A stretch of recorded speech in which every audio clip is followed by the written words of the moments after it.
Thanks for joining us on Shannons Club TV, the program for all motoring fans to relive classic Australian road and race car memories.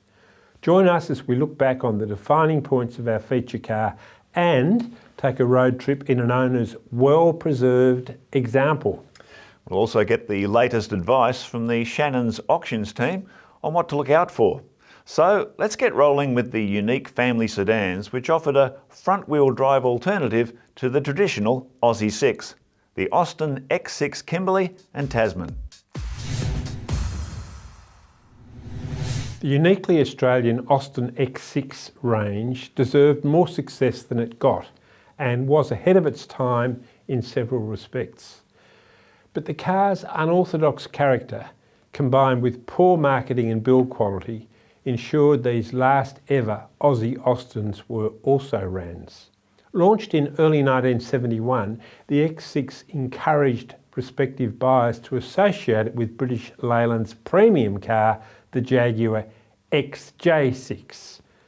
The entry-level Tasman and plusher Kimberley came in 4-speed manual or 3-speed auto and were priced comparably with the Holden, Falcon and Valiant. The Tasman was plainer and had single headlights. Both used a new 2.2 litre 6-cylinder engine developed by Australian engineers from the single overhead camshaft 4-cylinder unit first seen in the Morris 1500 and Nomad. The Kimberley got twin carburettors. Mark, it still wasn't really a very powerful engine though, was it? And you would hardly expect the X6 to have a future in motorsport, would you? Well, definitely not in touring car racing or even short course rallying because of that power to weight ratio. However, given that it was based on the Austin 1800, which did so well in endurance events like the London to Sydney Marathon, you know, it certainly had the potential to carry on that tradition if it was given half a chance, which I'll get to a bit later on. Despite being 8 inches longer, the X6s had similar interior room to the Austin 1800 Mark II. They superseded and used the same excellent, fully independent hydroelastic suspension. The initial marketing campaign presented the X6 as a direct rival for the Big Three, but the reality was a strange-looking front-wheel drive car and a short fall of torque at around 2000 RPM where Australian drivers demanded it. Nevertheless, the X6 was as quick as its rivals and the Kimberley had 100 mph top speed. Dynamics were superb. Within 18 months, the BLMCA, British Leyland Motor Corporation Australia, how clumsy is that, team had Mark II versions ready because the Mark Is weren't good enough. There was a lot to like about the Kimberley, even though the Mark II lost the complex twin carburettor setup. There was cleaner detailing and much improved reliability from a low base. The basic design was so good that the flaws really stood out. The cable gear change and the Austin 1800 bus-like steering wheel angle were shockers, and Leyland missed the opportunity of positioning the Kimberley more as a luxury sports sedan, a great value 6-cylinder alternative to the Fiat 125 and Renault 16 TS. But Leyland Australia's bosses had already decided if you can't beat them, join them, and the P76 replaced the X6. The rest is history. Mark, I understand the X6 had one great sporting result, is that right? Yeah, that's correct. And it was against the best in the business.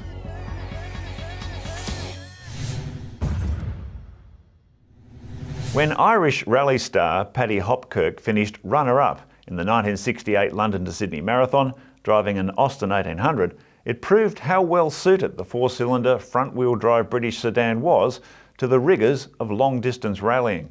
However, the short showroom life of its unique to Australia replacement, the 6-cylinder Austin X6, ensured the newcomer could not build on the 1800's competition legacy. This was an opportunity lost, given that the X6 inherited most of its predecessor's attributes, plus a more powerful 6-cylinder engine, which theoretically addressed the 1800's only major shortcoming during the marathon. British Leyland's Australian arm included an X6 in a multi-car attack on Australia's toughest and most prestigious rally in 1971, the annual Southern Cross International, crewed by South Australian driver John Taylor and navigator Graham West. Although the untested car suffered new car niggles on debut, it also showed potential. John, the hydroelastic suspension, that was a big part of that. The quality, the ride quality of that suspension was outstanding, wasn't it? It was, and it combined with really brilliant dynamics. Yeah. It was. You look at something like the Citroën DS, yeah. That got global acclaim for hydro-pneumatic suspension. Hydro-pneumatic. Yeah. Yet the BMC system, it was very, very good and very reliable, but I don't think it got the same raps or accolades as the French system. It didn't. I guess the feeling was that anything invented by British Leyland was likely to be suspect or not as good as what the French did, but actually Australians could do some things better, and putting that hydroelastic suspension, basically re-engineering the Austin 1800 as a six-cylinder car, on the face of it was a brilliant idea. Yeah, it really was. Yeah. There's a lot of things they didn't get accolades for in those days. Absolutely right, yes. The Austin X6's greatest motorsport achievement was an upset victory during the 1972 Australian Rally Championship. This historic win occurred in South Australia's Round 5, which covered a substantial 500 kilometres on a confusing network of forest roads which locals Taylor and West knew better than most.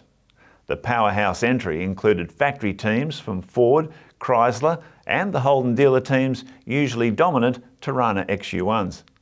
The privately entered X6 proved highly competitive due to a combination of excellent reliability, consistent stage times and, most importantly, faultless navigation. After 500 gruelling kilometres, the Taylor West Austin was declared the surprise winner, much to the embarrassment of ARC factory teams led by Holden's multiple champion Colin Bond. Such a giant-slaying victory would have been advertising gold for the beleaguered British Leyland had the X6 range not ceased production at around the same time as this historic victory. We can only wonder how different the Austin Kimberley and Tasman story could have been if these unique Australian six-cylinder cars had been given the chance to exploit their obvious strengths in long-distance rallies, just like the marathon-bred Austin 1800 on which they were based. Remember to join the Shannons Club, where you can connect with other enthusiasts around the country.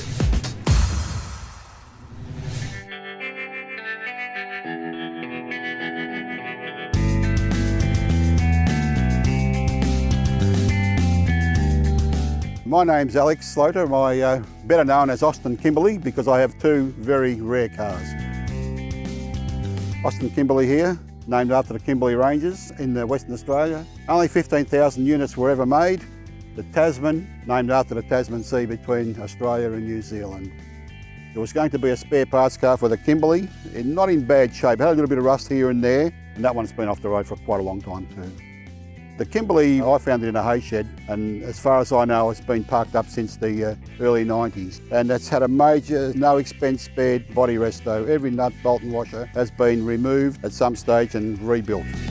Well, what's special about this car is I've put a lot of blood, sweat and tears into it. It's very rare. It's an Australian iconic car. You won't find it anywhere else in the world. And the best feature I like in this is the interior. The seats are so nice and soft and comfortable.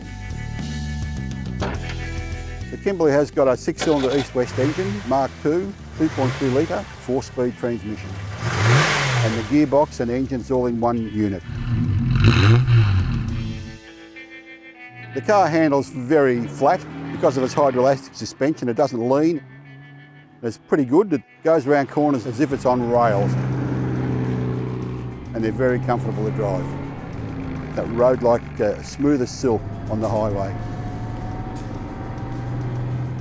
I've been a Shannons member for over 12 years and they've been very competitive with their pricing, with their insurances and all the rest. So I recommend them to anyone.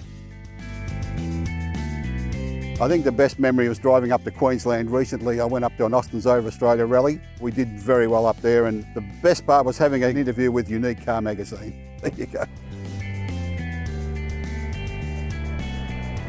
The future plan for the car is to try and keep them in good nick, good shape, and take them to as many car shows as I possibly can.